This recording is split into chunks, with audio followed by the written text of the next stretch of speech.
That is the sound of me wasting my time at work, trying to get an exorbitant warehouse fee waived by UPS.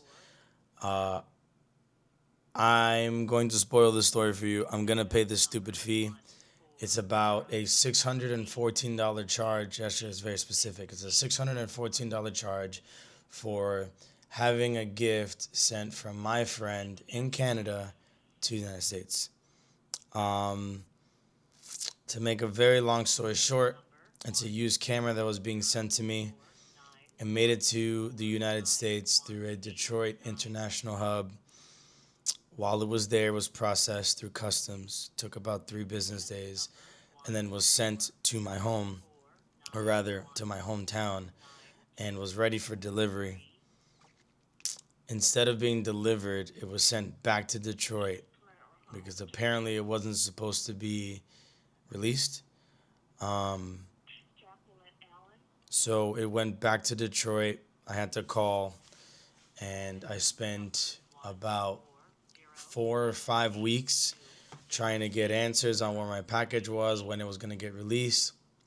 And ultimately, the problem all along was that they needed to collect my social security number to release my package. I was told about this about 4 weeks into the process, nowhere near the first time that I called. I probably called 5 times a week. I eventually provide my information after getting bounced around like 77 times, and they eventually released my package after like a bunch of frustration. And part of this process involved me emailing, so I did, to contact certain people, and I saw that certain email signatures would have mention of warehouse fees being assessed if your package is in customs for too long. And obviously this makes sense, I guess, in some way if they're just like holding something that you are not picking up. But in this case, I was very ready to pick it up. Right, the shipping from Canada, to the U.S. takes long enough, and I'm not a businessman. I'm just like a guy receiving a gift. So I'm like on top of the shipment. So it's ridiculous for them to charge me $580 worth of like warehouse charges. I have no problem paying any taxes, any duties, no problem with that.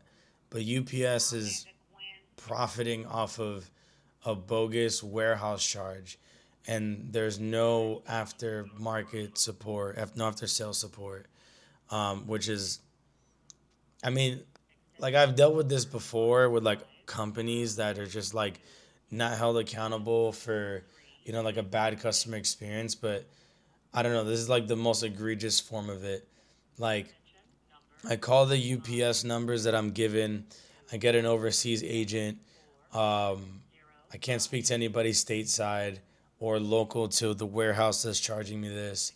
And the two people that I'm speaking to that are overseas are telling me, yeah, you have to email your inquiry, which I've done. But they're also telling me that I need to wait 8 weeks before I can expect a response. 8 weeks to get a response? Mind you, I received an invoice. I have it printed right here. This invoice was printed out August the 28th of 2025.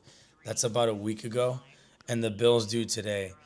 I didn't know about this bill until today. Sorry, until yesterday because I was out of town, and I'm now checking my mail while I was gone. And not only did I ask about this invoice when I first was trying to get my package and nobody knew if I would be charged or not, but now I'm getting this invoice on August the 28th, and the expectation is that I pay it today, which is about 10 or 11 days later. Like, who bills somebody and doesn't give them 30 days or maybe at least 15 days to, like, maybe get a paycheck or two and make sure that they can pay this shit?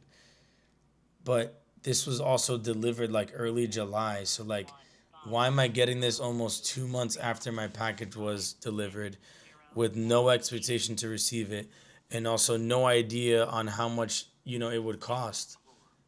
Like, this is more than the value of the camera. Like, why am I being charged this? This is like so predatory.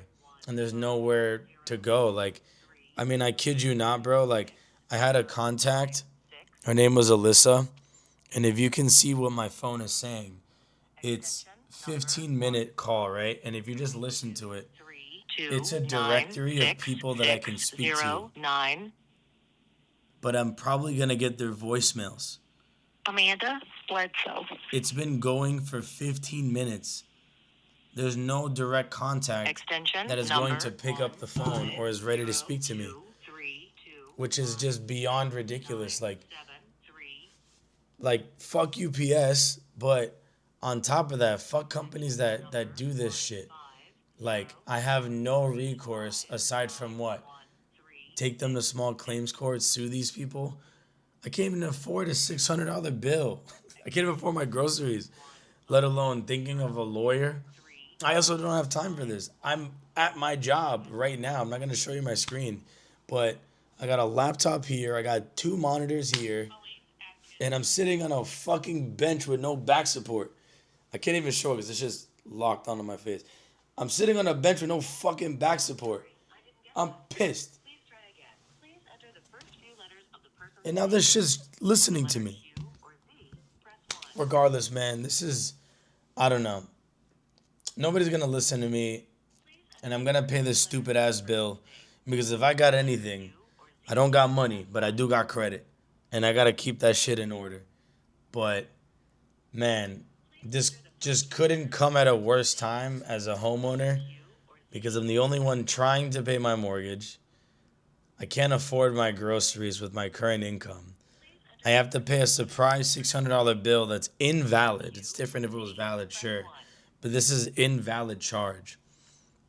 And then I got property taxes coming up.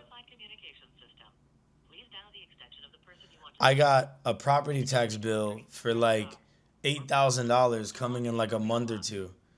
Like, I'm trying to switch jobs. I'm trying to make more money. I'm trying to make content on my gaming channel. And all I can think to do is talk to a reflection of myself because I'm looking at my camera and this is the only solace that I have. And I don't know if I feel better.